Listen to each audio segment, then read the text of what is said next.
Results are pouring in from the series of elections held across England on Thursday. And the story on Friday morning is triumph for the Reform Party. They have won the by-election in Runcorn, which means they've now got 5 MPs. Also, they won it by 6 votes. It was such a nail-biter. And also, they've won one of the mayoral elections as well. So we will talk through all the results, hear all the spin from the parties as they try to either celebrate or put a brave face on it on this episode of the BBC's daily news podcast, Newscast. Hello, it's Adam in the Newscast studio, and I think Chris is there. Yeah, hello. Hello from a sports stadium in Widnes, not far from Liverpool, where I can tell you, Adam, all the lights are on, the desks are now pretty much clear, and in the last few minutes, quite a moment, the doors were open and some light, natural light and fresh air flooded in, and this room is in need of both. And as we have this conversation at 7 o'clock in the morning, we are less than an hour on from the extraordinary moment of jeopardy where we got the result here, and there were 6 votes in it. You know, the old cliche we hear from political leaders and campaigners about every vote counting. Boy, it really matters here. Extraordinary that something can be so close after thousands and thousands of votes and it gets down to 6 votes. Yeah, so just how did that play out overnight? Because presumably, did they have like a sort of, we're ready to go, and then somebody went, oh, hang on. It happened in long form. That's how it happened. Because the expectation had been that the result would come sort of in the middle of the night, maybe 2:30, 3 o'clock in the morning. But as always with these sort of things, if it's close, and obviously it was mighty close here, things get checked and things get double checked. So, you know, at 5:30 this morning, there was still a sense in here and I must admit it, we scrambled back at breakneck speed because our team left about just before midnight, expecting the result would be in the middle of the night and we've got a long day ahead, etc., etc. I woke up at 5:30 this morning and thought, blimey, it's not happened yet. Get in a cab. And we barreled down here in the nick of time. And as we were arriving, so were the candidates, particularly the Reform and Labour candidates. And you could tell in the moments before the result, Nigel Farage knew that they had won, even though it was very tight. He was upbeat. He was talking to our colleague Damian Grammaticus and Laura Kuenssberg on the overnight TV special. And then confirmation of that win. So a sort of extra layer of jeopardy and drama here on top of the emerging national story. And as we'll say repeatedly on this episode, there's a long way to go yet and lots of results to come, particularly but not exclusively in the south of England in council seats where the Liberal Democrats, for instance, are very confident of making significant gains from the Conservatives. But right now it's very much a reform story, and one that is now garnished with this victory here in the by-election, albeit by the tiniest of margins. Yes, as I've said on many previous episodes of Newscast when we've been talking about these local elections, the pro tip is don't just go with the story that you wake up to, because these results dribble in all throughout the day, and actually the story at the end of the day can be quite different. So you just got to keep tuned to everything that's happening. But in terms of the thing that has happened, the big political earthquake, although is it an earthquake if it's actually only 6 votes? I suppose actually a win is a win in British politics because of first past the post. It sort of doesn't really, the margin doesn't really come into it, or does it? Well, I think it does and it doesn't. I mean, it clearly does if you're the candidate or the winning candidate or the losing candidate. It does in terms of headlines and it does in terms of mood. The bigger picture thought that we should reflect upon this morning is the trend. And the trend is one where the Reform Party, in the results we've had so far, is at least, if not more than, matching its national opinion poll ratings. So you look at how they've done here in the northwest of England. You look at how they've done in the Greater Lincolnshire mayoral race with Dame Andrea Jenkins returning to elected office as the first elected mayor for Greater Lincolnshire and winning by a considerable margin. If you look at Doncaster in South Yorkshire, Labour have won the mayoral race there, but by a very narrow margin. They had 32.6% of the vote, Reform 31.6%, and in vote counts there was about 700 100 votes in it. In other words, Reform performing very, very well, even if they didn't quite win. So in that sense, to answer your question, Adam, yes, it is all about winning, particularly in first past the post. There's no, second place is the first loser. But when you look at the results in aggregate, you can pick trends out, even where Reform has done, less well than they had hoped to. And certainly this morning, speaking to folk in government, they know they've taken a bit of a hit, but they are pointing out that it could have been worse, pointing to that result in Doncaster and elsewhere of evidence that Labour have managed to win, even by far smaller margins than might have been the case a year ago, in some places. And much of the story from here on in is going to be less Labour in its focus, because when we get those results from the various county councils, they are areas that historically don't have wild amounts of support for Labour anyway. That said, the shifts around in shares of the vote will still matter and will still be part of that bigger aggregate picture that builds up, and we only have a proper sense of really on tonight, Friday evening. Chris, we did a by-election newscast last year, and you famously had dropped your toothbrush down the toilet. Any mishaps today? Well, I didn't really have time to brush my teeth this morning, so there was no toothbrush down the toilet this morning. It never got out of my bag. I probably shouldn't say that out loud in here. People will be sort of extending their distance. Yes. But it was such a sort of mad scramble of leaping out of bed and thinking, actually, I think we can actually make it back there for the actual result. I was having a text exchange, I'm sure he won't mind me showing it, with Harry Horton, the ITV News political correspondent, because we'd had a gnashing of teeth conversation in the corridor just before midnight about whether to stay up all night. And I'd said, you know what, no, I'm going to go to bed. He'd stayed up all night, and he texted me at 4:30 saying, ruefully, I think you made the right call. I have to say, when I read that text, I didn't think I had, because I thought we might not make it back yet, but we did in the nick of time. Boy, that was close for us getting back to capture quite a moment, really, of Nigel Farage's victory. I'm going to have to dash, Adam. I'll come back, but I've got to go and talk to our friends at 5 Live. So I'll come back once I've been on the radio. See you in a bit, Chris. And famously, there is no script on Newscast, so Chris might be back. Chris might not be back. We might be on for 1 hour. We might be on for like 3 hours. I don't know. But someone who's got a lot of experience of being on for many hours is Laura Kuenssberg, and she's about to walk in across this camera. There you go. You can see her lilac blazer. Where are you going to sit? Where's Laura going to sit? I think. Why don't you sit there, Laura, and then move that microphone in? And while you're doing that, we're going to listen to Sarah Pochin, who is the new Reform MP for Runcorn and Helsby, by 6 votes. The people of Runcorn and Helsby have spoken. Enough is enough. Enough Tory failure. Enough Labour lies. And I want to thank every one of you who were brave enough to put a cross against my name on the ballot paper. Every one of you who voted for change. Every one of you who have put their faith in me as your next Member of Parliament for this constituency, which has such potential, and who have put their faith in Nigel Farage as the next Prime Minister of this great country.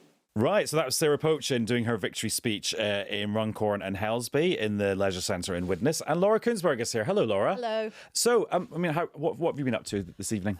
Well, I want talking to and point out talking. that I have just brushed my teeth and indeed had a shower, having come off TV at not even an hour ago. And Chris, who went to bed and had some sleep, has just told the nation that he hasn't brushed his teeth. Anyway, enough of that. Or lost. I mean, really, what's to be said?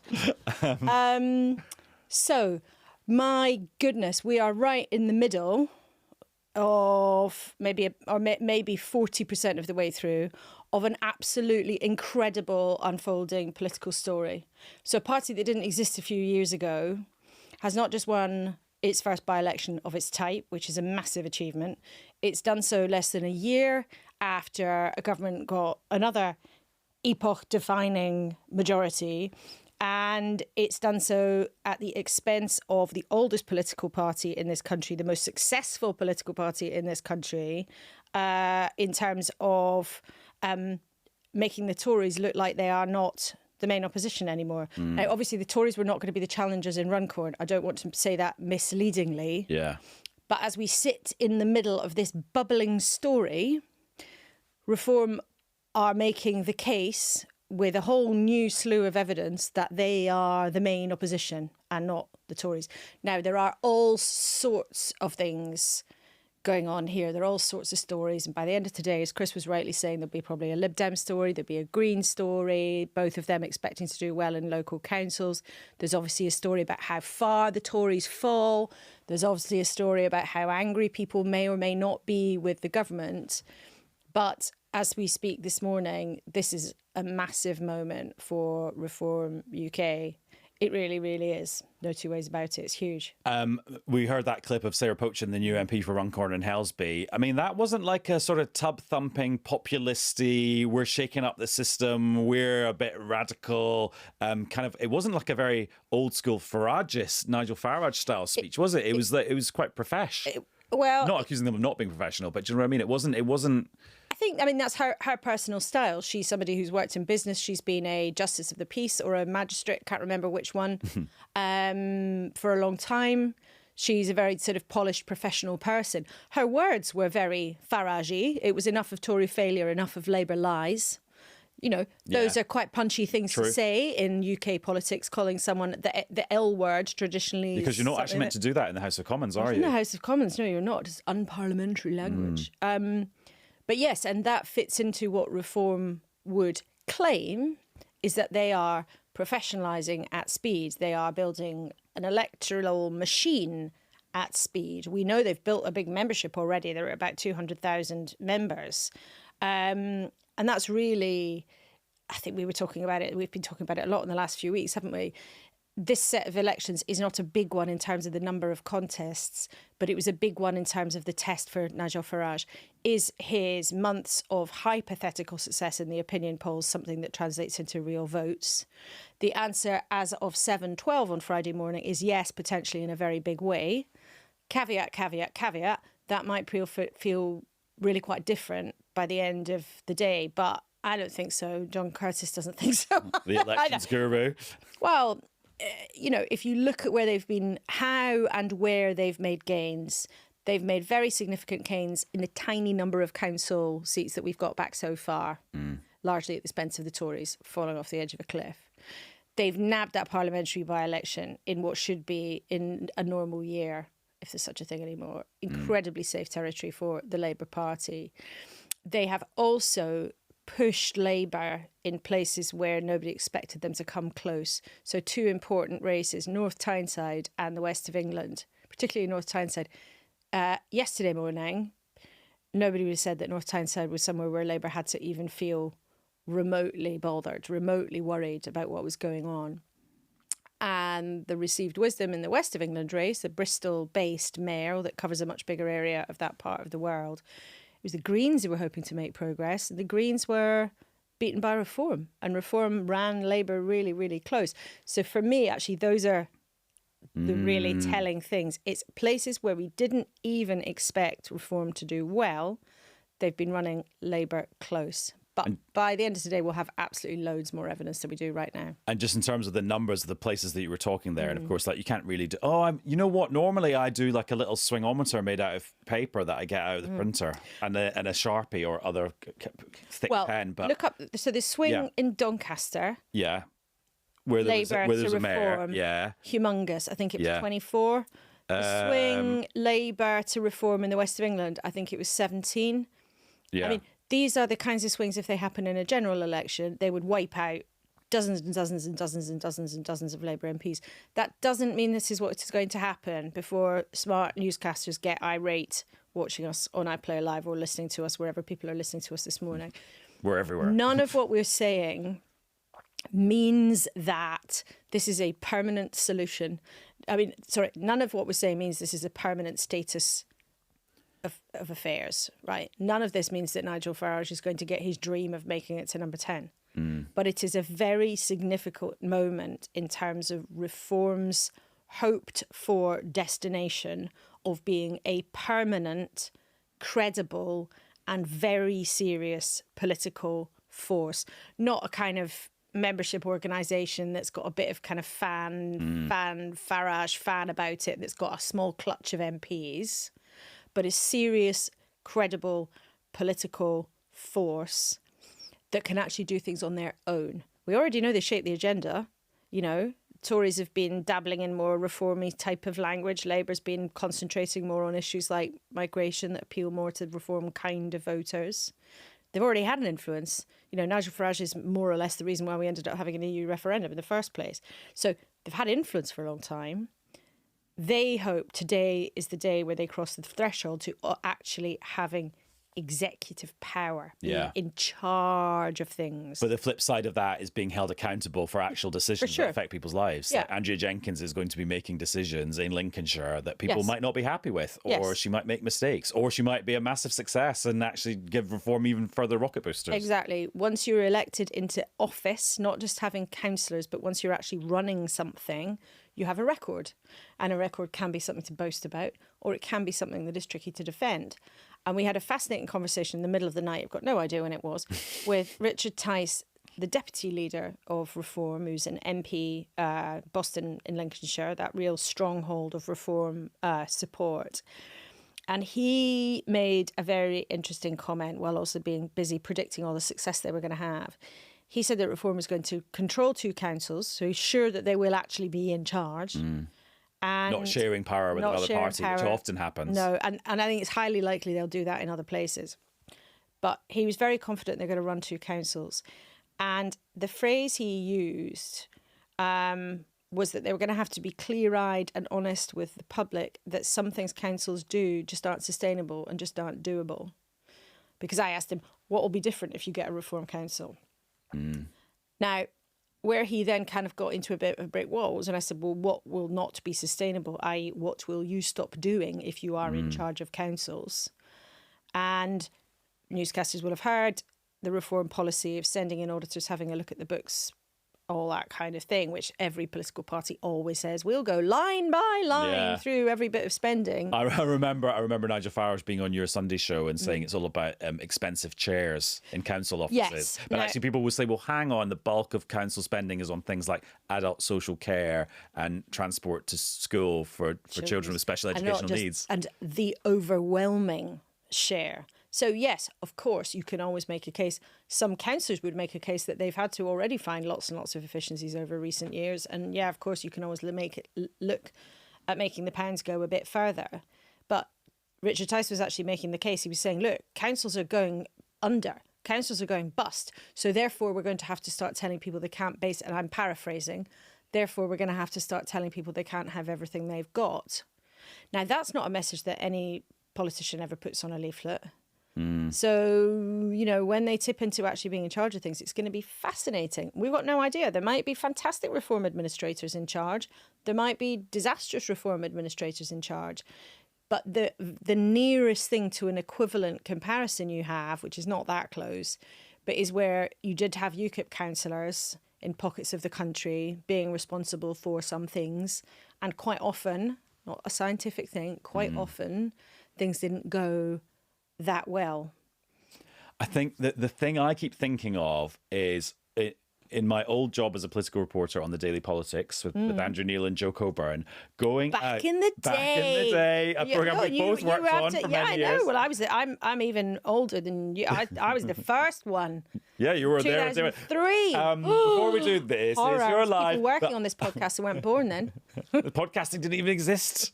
There was only 5 channels. But I remember going out with some UKIP councillors, and it was such a shoestring operation that actually they were their part-time jobs was handing out pizza leaflets for takeaway pizzas.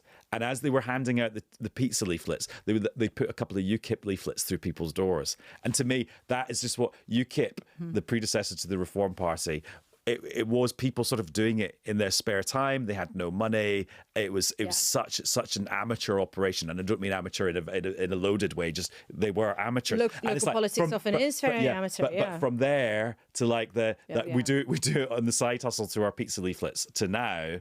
That journey that group of people has been on in terms of professionalisation and influence is quite extraordinary. And I think also remember that, yes, this sort of bones of Reform, if you like, the skeleton of Reform comes from, you know, UKIP and the Brexit Party. But it's not entirely the same group of people. And that is what they would tell you And, you know, I've found that myself when we went and filmed at a reform event earlier this year. The most alarming thing for the established parties, I think, is that it's not that recognisable group of people who were all very Eurosceptic, who were all very anti-Brussels. This is something different. It has that strand in it, but they've been pulling voters in from across the spectrum. They're taking votes from Labour. They're attracting people with a kind of anti-politics mood. And I remember Paddy and I talked about it a lot last year. Do you remember we did that Newscast. event called Britain in a Room? Yes, your big focus group. And hello. And we had a whole group, all sorts of different groups of voters, but the group of reform voters was made up of all sorts of different people. They weren't all the familiar faces that you'd seen at UKIP rallies, then Brexit rallies or Vote Leave rallies over the years. And in fact, they're more like the Vote Leave grouping, which is not just conservative, small c conservative right-wing people who don't really fancy Brussels. And I think that's why this is alarming for Labour and frankly for, you know, everybody in the political in so many of the political parties. You get that feeling even this morning when the results came in that, you know, many of our guests overnight, and I think we'll feel the same today, are sort of watching the numbers come in and these turquoise bar charts go up and up and thinking, what are we going to do about this? And in a funny way, I think they feel quite a lot of solidarity with each other. Interesting. Now, talking of guests, we're joined by one now. The person who's See saying what I did hello there? was Richard Fuller, who is wasn't the Shadow Chief Secretary to the Treasury for the Conservatives. Hello, Richard. Hey, good morning. Now, you're at North Bedfordshire MP. Are you excited about the new theme park?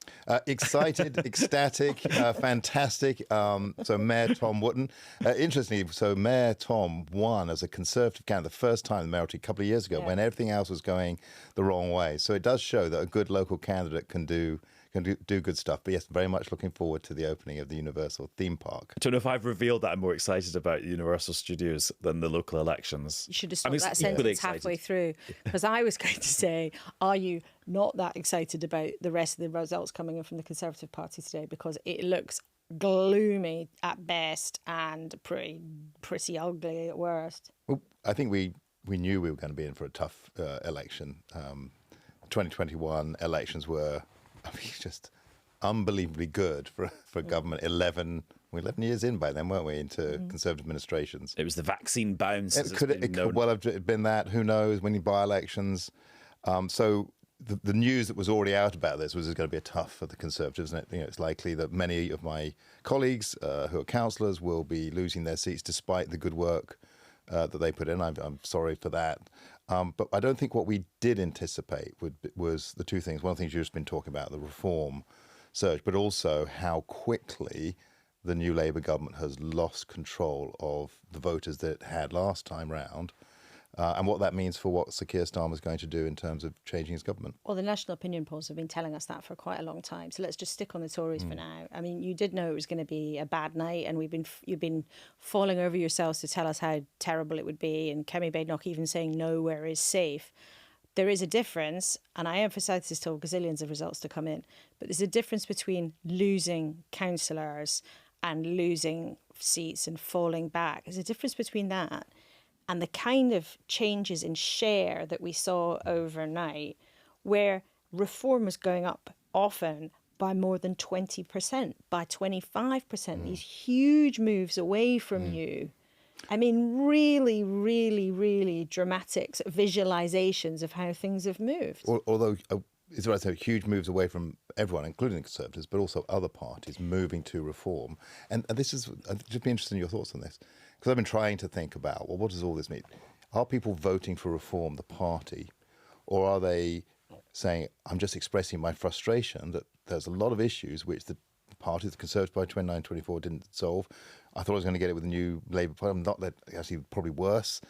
So it's the fact that the frustrations aren't being resolved by politicians that means that the next party along, reform constantly, but now very much so, receives the benefit of that. See, Adam, he's cunningly turned it on us by asking us the question. But have you felt a little bit hamstrung in these election campaigns? Because actually, the Tories, you don't really have any policies, because Kemi Baddock's doing this big policy review. So did you find that on the doorstep, for that old cliche, you just had nothing to say? I don't think it was that, but you put your finger on something pretty important. So I think there are two things. We got hammered in the general election last year, and there's no way that people, having made that verdict just 12 months ago, so oh my goodness, I've changed my mind entirely. You can't tell voters they're wrong. It's very hard to do that. So I think there was that. But the second issue was the Conservative Party. We can't make policies to protest about things. Part of being a broad-based party is you're there to have a programme for government. And so that's why we are trying to think very thoroughly about answers to some of these problems. We had the chance in government to solve something, and we did do good on something, did very well on something, including both the enormous amount of financial support during COVID and then the difficult policy of trying to start the process of paying that back. But we were poor on some policies.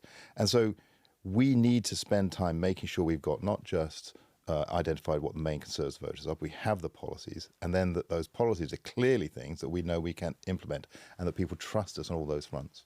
That takes time. Do you think, though, and I'm not asking this question just to be tricky and awkward, because sometimes we do ask questions for that reason. I think the thing is, we all know, and everybody listening to this podcast and our wonderful audience knows, politics in the UK in the 2020s moves at a warp speed. Yeah. You have a challenger party gobbling up your vote, calling themselves the main opposition, that are growing like stink. They're growing incredibly fast. They've got loads of money to spend. Are you sure you've got the time to build back while they're busy eating your lunch? Well, I think it's a fair challenge to say. I tend to be fairly sort of rational, thoughtful about things. So it sort of plays to my way of politics. And I want to have solutions for these very difficult problems. And they're not just difficult because you can't identify. They're difficult because getting the right answer and getting people to agree that that's the right answer, whether it's within Parliament, whether it's within political parties, whether it's then getting the judges to support it, for example, in Rwanda. These are very, very complicated. And so it's so easy to just say, here's what I want to do. We should stop the boats. And we said that, right? Stop the boat. I'm going to cut immigration. But actually having a policy that does that needs a lot of thought. Reform don't have those policies. They're just saying, I'm going to do these things. They've got slogans about it. They do now have a chance on a local level to show that they can run things and do things, which is part of showing you're ready to govern. Do we have time to work it out? I think it's a fair challenge. Is it right for us to do that process? I think absolutely is, because if we don't, the frustration of the British public will just grow and grow and grow and grow. Dame Andrea Jenkins, when she was doing her victory speech for the Lincolnshire mayor, said that the campaign had been really dirty. She said Britain is now importing like kind of nasty ways of doing things from America. Do you think there were dirty tricks in that election campaign? Do you think actually the standard of campaigning and the kind of the tone has gone down? I don't know. I wasn't in Lincolnshire. I spent my time in my area, Cambridgeshire, Hertfordshire, and Northamptonshire. But that's an odd thing to say. I did listen to the lady who won in the Runcorn, and I thought, Pochin. And she said what a great campaign it had been. There was far more pressure on that. So perhaps it's something more specific about Dame Andrea than a more general comment. Just you mentioned Cambridgeshire as part of your patch where you've been spending time. A potential Tory bright spot that a lot of your colleagues have talked about privately is Cambridgeshire and Peterborough, which is another mayoral contest we'll get the result of today. A former MP, some people might remember Paul Bristow, because he resigned from the party's front bench because he wanted to have a policy of a ceasefire in Gaza. Quite a few of your colleagues privately are pretty confident that he will have pulled it off. If you've been there out and about, do you think that the Tories will take that mayoralty? I don't know. I know a few things. So Paul was absolutely the right candidate for the Conservatives to have because he's a really good campaigner. He is a person of principle, as you say. I saw him at the start of the campaign in one part of Cambridge, and then during the campaign, and then I saw him yesterday. He's exhausted. What people forget about these guys is they are exhausting for everyone involved. Yeah. It was a lovely, bright, sunny day in Cambridgeshire yesterday, so I am hopeful that he will win, mostly because I think he'll be a good mayor for that area. So as I say, that in all of the elections, you get sort of like Nick Fletcher in Doncaster. I mean, you'd have thought Doncaster would have been another former MP who he cares so much about his local area. There are bright spots where people may not win, and some of these results are. Runcorn was 6 votes. Heaven knows what's going to happen on these small council seats where there are 5 parties vying for an electorate of 3,000. I mean, 1 vote here, 2 votes there can make all the difference. I'm just thinking when you're talking about how exhausting it is doing election campaigns, the other thing people always say is the number of times they get their fingers nipped by people's dogs when they put leaflets in the letterbox. Has that happened to you this time round? There are so many stories about that, yes. And I remember, I think one Conservative MP tried to get a bill through Parliament about letterboxes that were on the ground. Yes. Yeah. That was the wrong place for a letterbox, because after you've delivered 100, 200, 300 leaflets, you do not want to be bending your knees for the 80th time. But It's interesting the techniques people have, like using. I remember going out filming with somebody with a wooden spoon. They put the leaflets through with a wooden spoon. Or I'm obsessed about people putting leaflets through the door. I mean, that's democracy. Well, I remember writing a piece partly about this, like sort of it shouldn't happen to a campaigner. And the thing I was very alarmed about was the number of people who told me how many people answer the door naked. Oh yeah, Has that happened to you?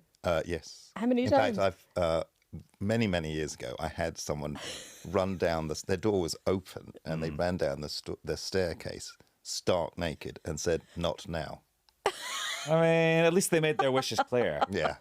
Right. On a more serious note, you must spend a lot of time with Kemi Badenoch. How will she handle this day where it looks like it's going to be a bad day for the Conservatives? Like, will she be chilled? No, I think the things we know about. What do we know about Kemi? Kemi is very chilled? thoughtful. I think so. Yeah, she's a mum with kids. She's got time to be very chill.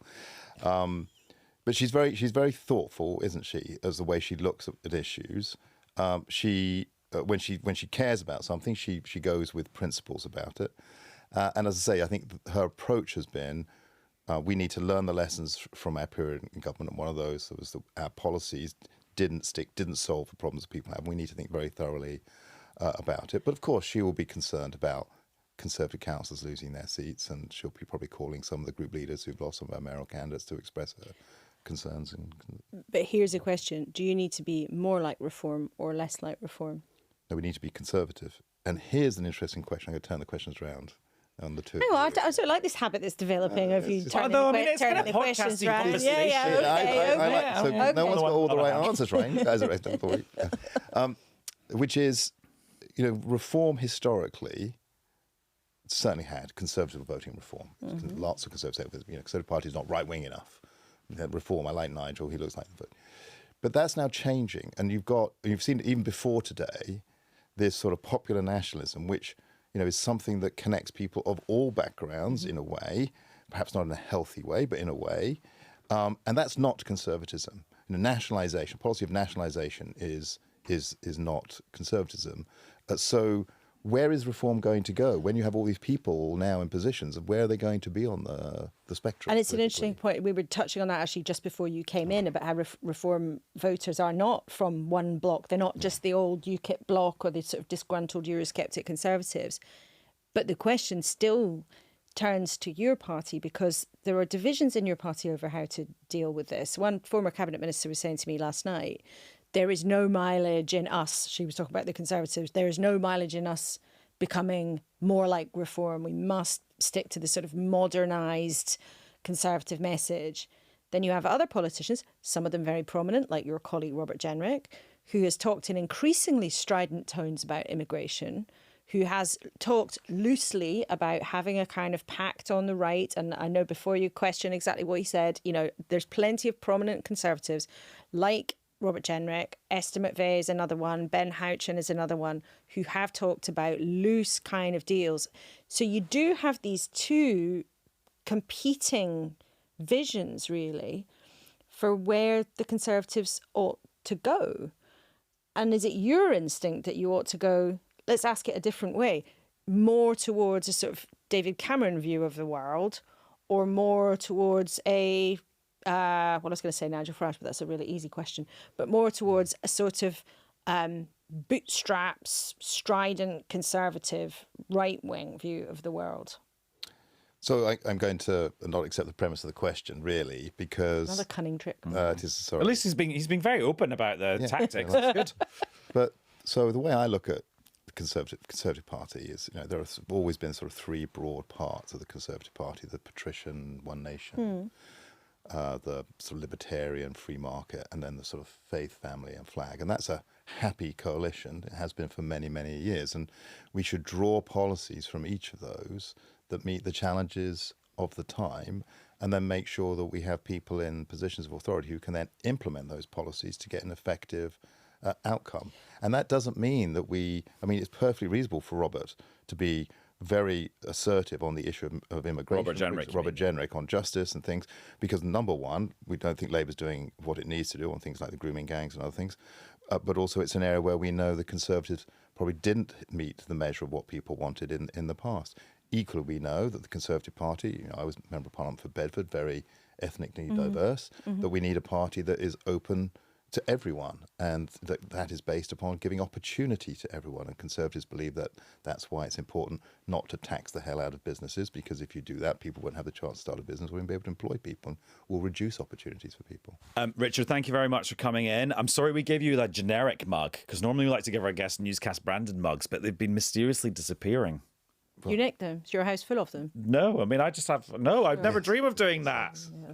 Anyway, Richard, I'm going to let you go. I think you've got many other interviews to do, but thank you for coming in today. Thank you for coming. I hope we get some rest. Not Laura doesn't need not rest. for a while. Not Laura for a doesn't while. need rest. But it keeps us alive. I was going to say it keeps us young, but that's not true anymore. The Runcorn by-election was like what passes for real excitement. Is it 5 votes? Is it 4 votes? What do you mean it passes for real excitement? That is real excitement. But I love that, because you see how that is the business of democracy, which is somebody saying, like, this is one vote here and one vote there. It's amazing seeing that. Well, do you know what? And it's important and meaningful, and I'll stop talking. We'll let Richard go. Nice to see you. Thanks for coming in this early. And we're now going to speak to, we're going to have guests from all the different political parties, but now we're going to speak to somebody from the government. It's Luke Pollard, who's the Armed Forces Minister and who's also an MP in Plymouth. Hello, Luke. Hi, Adam.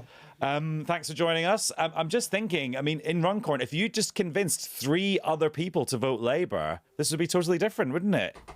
Oh, it's so frustrating when you get down to such small figures. I remember in 2015, I lost the election for the seat I now represent by 523 votes. And that figure stays with you, where you're thinking, could I have done an extra street's worth of canvassing if only I'd followed up with these extra people or said something different? Could it all be different? But it shows what an incredibly close contest it is. And, congratulations to Reform for the victory. But now comes the challenge for us to kind of take the lessons from it. And, what I was picking up on the doors, I was in Runcorn briefly, but I spent most of my time in the west of England, where we won the Labour mayor there, is that people are frustrated. They want to see more change. And I agree with them. We do need to go further and faster than we're doing at the moment. And I think the message that both Runcorn and the mayoral contests that have announced so far show is that we need to go do more. We need to go further. We need to go faster. We need to reflect the fact that we're as frustrated with the pace of change as many of the British people are. And that's why we are absolutely determined that we're going to keep delivering some of the vast changes to move us on from what we inherited, the state of our public services and finances that we inherited, to a much better place. OK, look, further and faster on what?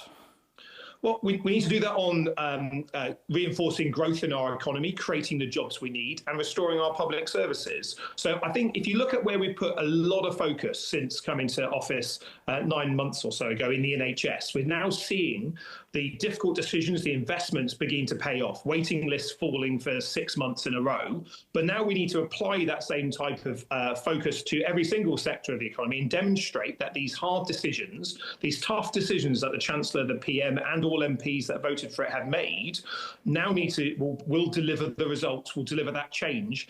And, as an example, you can't build 1.5 million homes overnight to address the housing crisis.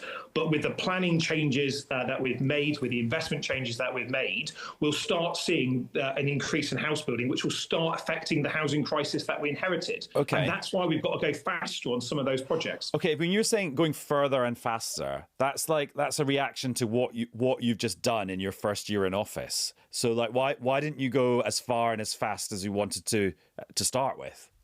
Oh, I think if you look at the pace of change that we've put in, there is a real enthusiasm to drive change as fast as we can. And that's why we want to keep doing that. We want that change to continue. We want people to be able to see and feel that change. And we know it's hard. Like when you're speaking to folks on the door and they're saying, like, it's really difficult to get a doctor, we can point to the fact that we've now delivered over 2 million more appointments faster than we promised, that we've hired more GPs to make it easier for people to see a doctor, and that we've started and we've funded the new hospital building programme that was left with such big gaping funding gaps in the past. So we're now starting to build the NHS facilities that people so desperately need. And that's what I mean by going further and faster. It's about delivering what we promised to do that reflects the fact that we inherited a situation that was pretty broken for a lot of our public services and the public finances. But we've got to be able to demonstrate and deliver that in very practical ways. And that is what is going to be hard after only 9-10 months in government, but is what we will absolutely be. It's what we're absolutely committed to deliver in the years ahead. Luke, it's Laura here. Hello, good morning. Morning. You know what some of your colleagues say who haven't got jobs in government, and some of your colleagues who've got jobs in government will say when they're not on the telly or on the radio, they will say, actually, yes, of course, government's hard and we're frustrated and we want the civil service to be faster and all of those things. But they also say, do you know what? Actually, we've messed up on some things too. And in the early hours of this morning, we talked to the newly re-elected mayor of Doncaster, Ros Jones, lifelong Labour supporter. She's been in charge there for 2013. She just held on only by a whisker in a very hard-fought campaign against reform. And if we've got the clip, I'm just looking, nods through the glass. I just want to play you the clip, Luke, of what she said to us in the early hours. I think they need to look again because actually putting up the cost of national insurance is hitting some of our smaller businesses. And of course, the PIP, which we know many people are worried about now. So my answer to them is get involved in the consultation and ensure you put your points over. And PIP, of course, is personal independence payments, the support people get to help them manage disabilities or health conditions, which the government is going to cut. And she also said she'd written to Keir Starmer about the government's decision to take winter fuel allowance away from the vast majority of pensioners. Now, that is a loyal Labour victor, someone who managed to hang on to a seat in the early hours of this morning, saying very plainly on national television that you have got some things wrong in this first 10 months in office. And she also went on to say Keir Starmer has to listen to ordinary working men and women, with the implication that he's not really doing that. Well, I'm really pleased that Ros got re-elected, and I'm also pleased that some of the interventions the government's made in Doncaster actually could have been decisive in doing so. The government support for reopening Doncaster Sheffield Airport, for instance, is one of those things that's probably tipped the balance in terms of that election and really made a difference. But where Ros is entirely right is that we need to deliver more of the change. And that's why I spoke about going further and faster, because when you're talking faster about with cuts to welfare like personal independence payments.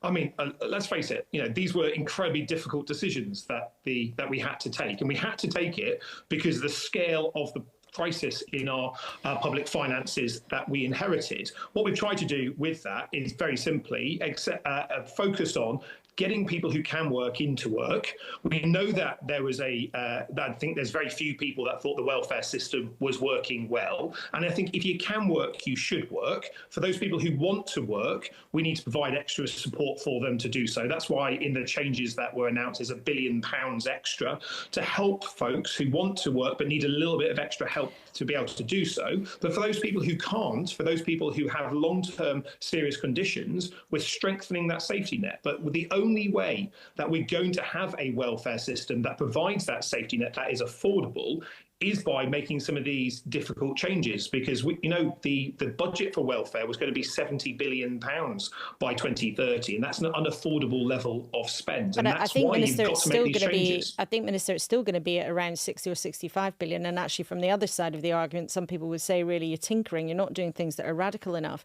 But I'd like to bring you back to address what Ros Jones said so plainly. She plainly identified mistakes that she, a Labour politician, believes that you have made. And I just wonder, Do you accept that there have been mistakes in this first 10 months in office? Well, look, as a new minister, I know that I would do things ever so slightly differently if I was doing my 9 months again, just because of the experience I've had 10 months in. But I think there's no doubting that we've had to make difficult decisions, and that was the right thing to do. Because the state of our finances, the state of public services meant that, precisely to your point, Laura, just tweaking isn't sufficient. We've had to be bold in those decisions. And that's why you've seen the massive investment in the NHS as a result of some of those bold decisions, which means waiting lists are now falling for 6 months in a row, where we've had, under the Conservatives, years of waiting lists going only one way, and that's up. So we are showing that where you can make difficult decisions, where you can refocus energies and funding, it can really deliver. Now, our challenge is to go further and faster on that point, and that's precisely why that we need to keep that pace of change up, to change our system so it starts delivering more. But we also, I think, need to reflect that the level of crisis in some of our public services, the problems we inherited, we're not ever going to be able to be fixed overnight. That's why we set out a programme that would take time, and we're honest with people that some of these things will take time to deliver. You can't turn the NHS around overnight. We're making good progress already, but my word, there's still a lot more that we need to do, and we need to keep focusing on the challenges that we're facing. And certainly, look, I'm a defence minister, and I know that the extra funding that we're putting into our armed forces will make a difference, especially when we focus that investment at British companies. But you can't turn on a dime, and it will take time to deliver some of that change. And that is where we've been honest with people. But why that real, that drive, and the thing that I agree with some of the message that voters used their votes for yesterday, is that they want to see change. And so do we. And that's why that focus on delivering that change that we were elected with an enormous mandate to deliver only last year is where the Prime Minister, where all ministers are focused on, to get that big change, and that change that people can see in their everyday lives. Look, I'm going to let you go, mainly because presumably you're going to be looking at your phone all day in case there's an unknown number calling, because there's speculation that the Prime Minister might do a reshuffle. Adam, we've both been around long enough in the political circles to not really follow speculation. What I'm doing today is... I don't know what circle you're in. I mean, we're all speculating all the time. Well, I mean, that is kind of why you're paid, isn't it? I'm supposed to do the speculation. But there's a lot going on, especially, look, I'm a defence minister. Certainly in the last year, the amount of changes in our world that we have seen around defence and security means that the to-do list is incredibly long. And that's why, later today, the PM will be making announcements around some new technology that will be in the hands of our RAF to keep our country safe, because our world has changed quite considerably. And that's what I mean about making sure that the pace of change that we can deliver can be as strong as it needs to meet the challenges that we're facing, both in terms of the public services we inherited and the challenges over the horizon that affect our security, both national security, but also economic security. In the spirit of wanting to go further and faster, the Defence Review has actually been delayed. As a Defence Minister, can you tell us when it's going to be? Because it should have been published by now, quite some time ago. You've probably read it. I thought you wanted to go further and faster. Oh, and we absolutely do, but we're entirely consistent with our timelines. We're publishing it in the spring. It's in an advanced state already. But what we're seeing with today's announcement, I think, is a sign of things to come, that we will be having will it be this month? A real radical reform in our armed forces to give our brilliant men and women that serve in uniform the kit and equipment they need to keep our country safe. It will be published shortly. I have absolute confidence that this will drive the change that we need, not only to get more advanced gear in the hands of our operators to keep the country and our allies safe, but also direct more of that investment towards British companies, because if we can create more jobs here in Britain, then defence can really be an engine for growth. And that is precisely the challenge that the PM's given to defence ministers like me and John Healey, the Defence Secretary, to drive more growth in our economy from this increased spending. And that is what we intend to do. Luke, thank you very much. Have a good day. Thanks for your time. Thank you, Minister. Just worth knowing people who were close to the process, at some points did expect that and hope that the Defence Review would be published actually before the Easter holidays. But spring in Westminster is the longest spring in season. Westminster. It's the longest season. Or so an autumn budget is on the 1st of December, or a summer statement can be in anyway, whatever. Isn't it I interesting need that to say goodbye. Okay, well, I was just going to say very quickly, isn't it interesting that the person the government's put up to respond to these election results, or pre-response to a lot of them, Armed Forces Minister, the announcement and the visit the Prime Minister is going to do today is about spending on the RAF. We think that there's going to be lots of activity on immigration from Yvette Cooper in the next few days. It's like it's a sort of, like, it's quite reformy, sort of patriotic, like Britain sort of thing, isn't it? It's something we've been obsessed about talking about the weekends, really, since January, is that Keir Starmer seized on this notion of security, and security in all its meanings. Security internationally with all the turbulence in the Trump White House, security economically, which actually fits what Rachel Reeves is talking about, securonomics. She coined that phrase some time ago. But this notion of security, and I think if we did a tot-up, maybe newscasters can even tell us, I think if we looked at Keir Starmer's photo opportunities so far this year, I reckon we'd probably find him most commonly at some kind of defence establishment or factory or military kind of thing. I haven't done that some. It might be wrong. I've been up all night, but you're absolutely right. This is very, very deliberate. And Downing Street believe, this is sort of giving them a script. We talked about this a lot on Newscast, haven't we? Keir Starmer was often accused of, he didn't really know what he stood for. He's just a sort of managerial kind of guy. All of that may be true, but this sort of script and narrative around creating security for the country is definitely what Number 10 is very, very keen to maximise, and we will see him, we believe, at some kind of defence facility today. And just before you go, what are you doing for the rest of the day? Where can we see you? We're going back on the telly. We're on the news channel from 9 o'clock, and then I might get this wrong. We're on BBC 2 from 12 till 2, and then BBC 1, 2 till 5. But it might be the other way.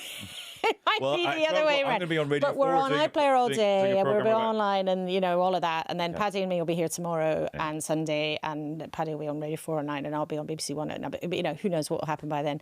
All everything we said this morning could be completely blown out of the water by some other extraordinary results, which up until now we haven't anticipated. Who knows? Right, Laura, I'm going to let you go nice and get a coffee or a peppermint tea or whatever your order is. Shows how rarely I actually make a cup of tea, isn't it? I don't know what your order is. You've never made me a cup of tea. Right. Says it all. I'll Bye. see you later. Break a leg for all your other programmes.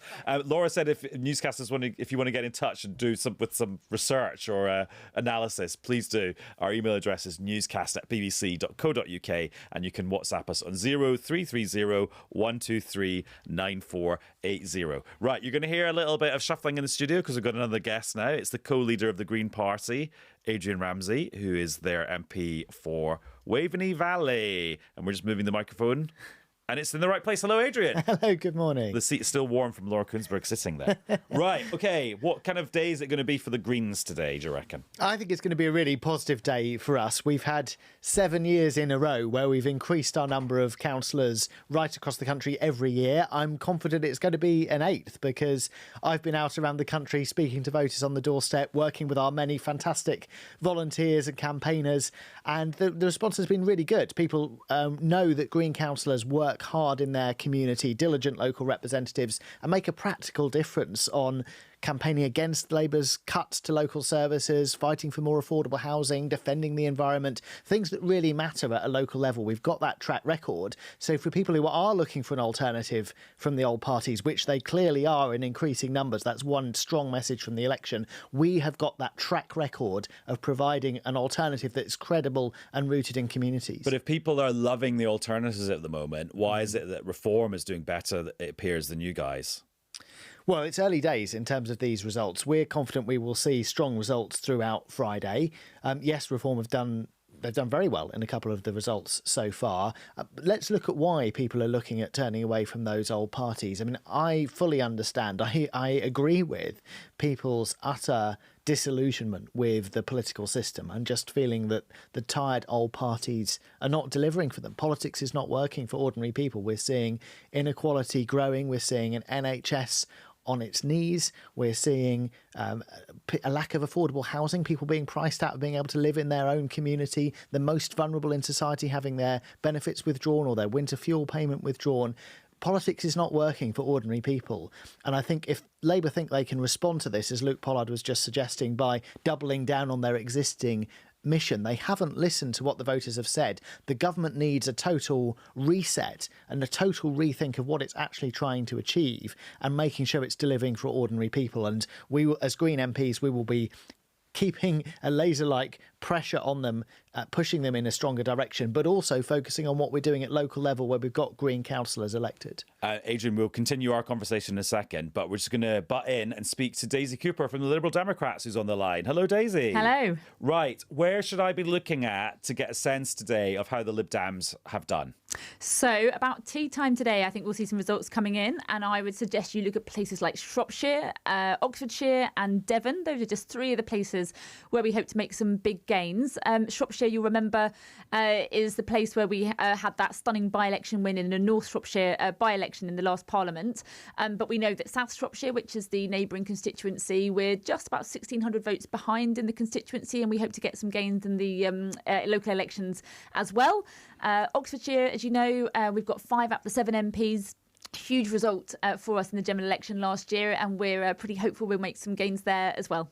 I see we've given you the biggest headphones in the world as well, so that's good. What do you think this set of results kind of reveals about the country? I'm going to give you like a big exam question. Yeah, so I think fundamentally it's the country saying that they haven't forgiven the Conservatives for the state of the country, that they, the way they left the country when they finished in power. They are incredibly disappointed and disillusioned with many of the decisions that the Labour Party has made, whether it's on the jobs tax or the winter fuel payment or a litany of other examples. And they're desperate for change. They're crying out for change, and they're looking to alternative parties to provide that change. And in many parts of the country, particularly where we Liberal Democrats are the challengers to the Conservatives at both the local and the national level, people are turning to Liberal Democrats to deliver that change. And just talk to me about this idea about who the opposition actually is, because Reform, as Laura was saying when we first started doing this episode, Reform are going to pitch themselves now as the opposition as opposed to the Conservatives. What do you who do you think is the actual opposition now, or are we in a way there's lots of oppositions now? Well, look, in the first past the post system, there's normally only 2 parties that can win any individual constituency, right? And I think what we're seeing is that there are lots of different parties that are in contention for lots of different seats. And in many parts of the country, it will be the Liberal Democrats who are either the incumbents or who are the official opposition, say, to the Conservatives. But equally, what we're now seeing is that in this set of local elections, we're also providing opposition to the Labour Party and even to Reform. If you take the sort of the Hull mayoralty, for example, it's pretty clear that Labour and Conservatives are out of the race. But I think the Lib Dems and Reform are very likely going to go toe-to-toe in the results. So we're very keen to see the result of that later. So I think we are seeing a fracturing of our politics. We are seeing people looking for alternatives in all sorts of different directions, and people are very prepared to switch their votes as well. Ed Davey will no doubt have a publicity stunt prepared, a photo op. Can you give us a clue about what it might be? What sort of genre? Do you know what? If I knew what it was, I probably would give you a clue, but it's always top secret. So I've got absolutely no idea. All I know is it's just highly likely that there probably will be one. OK, Daisy, lovely to see you, and have fun on the airwaves for the rest of the day. Thank you. Adrian, do you have any little election day traditions? Well, apart from coming to speak to people like you at whatever time of the night. Well, I mean, I love going round being part of election day itself. I was in Lancaster yesterday, where we've got a long track record of Greens being elected. And I think just the camaraderie that you get of being part of that experience. So many of our campaigners were really tired after a very long election campaign. But you do have a really strong sense of team. And it was very rewarding speaking to voters in areas where we've got a strong track record and people were really proudly going out to vote Green. It was not a reaction to the system. It was seeing the track record that Greens have got where they're elected. Are you liking being an MP? Because all the things you just talked about there is about doing stuff. But like, as an opposition MP with only a handful of MPs, there's not a lot you can actually do in Parliament. I'm just wondering if actually in the outside world you'd rather be out doing stuff there. Well, it's certainly true that, I'm used to running charities, so I'm used to delivering services and having an executive role, if you like. And it is different when you're an MP and you're in opposition to the government. We may well have a hung parliament after the next election where a group of Green MPs will have a really strong impact. And that's something that we'll be building up to because we want to maximise that influence. But at the moment, we maximise that influence by putting pressure on Labour to make a really strong difference in terms of the holding them to account. Who else is going to be saying to Labour, we need to have a wealth tax if we're going to ask the very richest in society to contribute a bit more and actually be able to give the NHS the funding it needs, build the affordable social housing that it needs. So we're introducing ideas that wouldn't otherwise be heard. There's so much talk on the right about should the Conservatives and Reform work together, have a non-aggression pact, whatever. There's lots of different options for what they could do. And of course, Kemi Badenoch says she wouldn't do any of them. What about that on the left or on the progressive side? I mean, can you imagine doing some kind of partnership with the Lib Dems, with Daisy Cooper?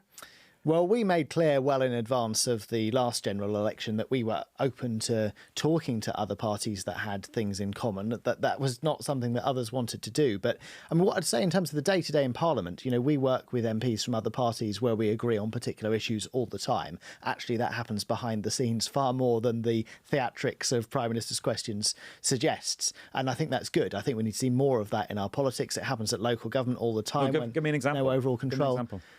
Well, for example, I proposed an amendment a few weeks ago to the schools bill saying that we should have free school meals for all primary school aged children. I was pleased that the Liberal Democrat MPs supported that. The Independent MPs supported that. Some of the Labour MPs supported it. I don't know how much they were told off for doing so because they're usually heavily whipped. But vice versa, if another party has got a good proposal on an issue, we will support it. We're not going to be just blindly guided by what colour's on this amendment. But is it a good proposal that's going to deliver improvements for our country? So we do work with other parties, MPs of other parties, wherever we can agree, and that's a positive thing. We're covering loads of ground in this conversation. It's great. What's your take on what happened with Tony Blair and net zero the other day there? Do you think he had a point?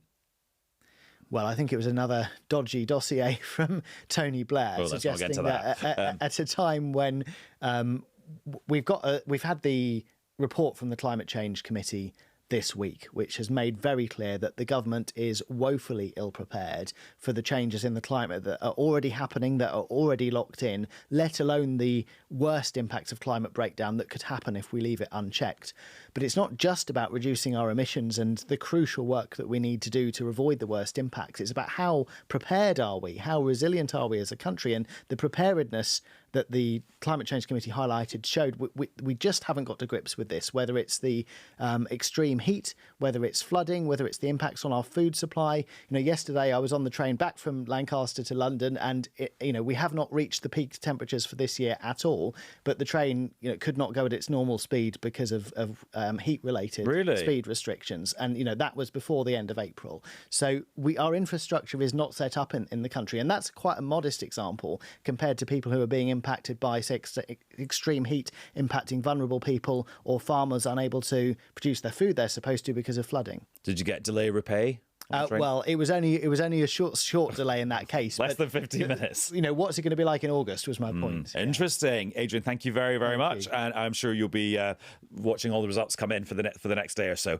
Well, thank you to you for watching and listening to this Friday morning live episode of Newscast. As Laura suggested earlier on, she and Paddy will be back on Saturday. They'll update you with all the results that we've got by Saturday lunchtime.